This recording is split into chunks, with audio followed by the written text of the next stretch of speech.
Business success and visionary. You mentioned the New York Stock Exchange. His IPO at the time was the biggest in Wall Street history.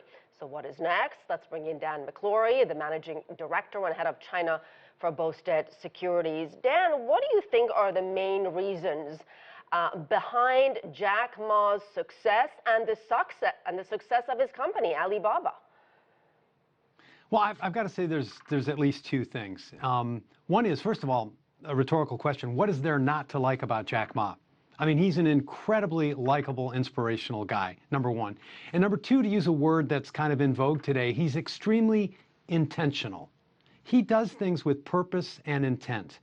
And you can look at the way he founded the company on his birthday, which is Teacher's Day in China, the way 20 years ago, the way 10 years into that tenure, he already started talking about a transition plan, the way 1 year ago he formally announced his retirement, but still his active involvement in the Alibaba partnership, which names the majority of the directors to the company.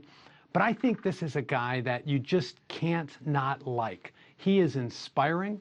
He's invigorating. The thing that we think here in the U.S. has really, really driven him and that we see as being so commendable is his philanthropy.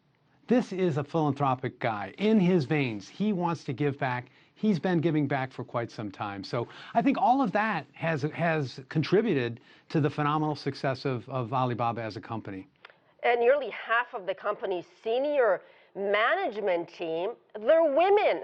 Are there lessons that American CEOs, Western CEOs, can learn from their strategy, the company's strategy of hiring more women at top levels?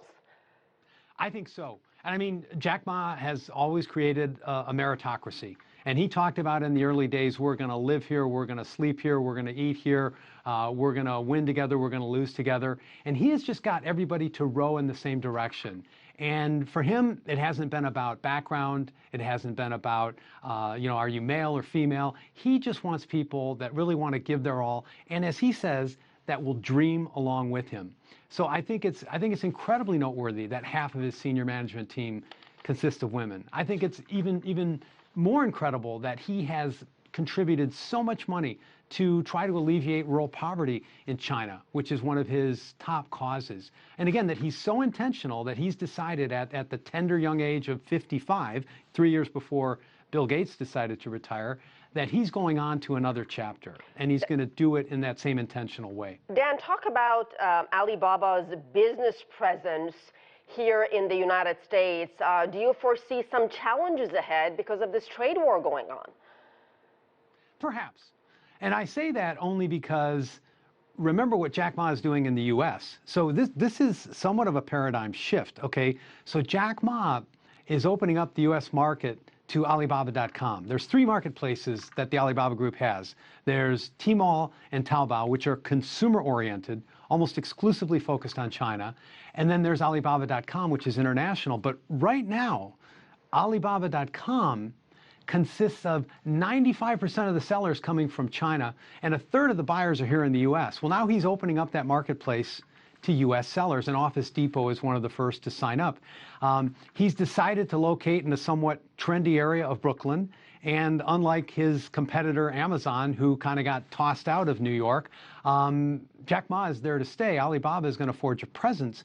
Remember that their way of doing business is different from Amazon in that the goods are shipped directly from the sellers to the purchasers. There are no warehouses. There is no centralized Alibaba.com redistribution that takes place. So it's a little bit different. But this is a company that's worth almost $500 billion, and they are a force to be reckoned with. And they will make an impact here in the U.S.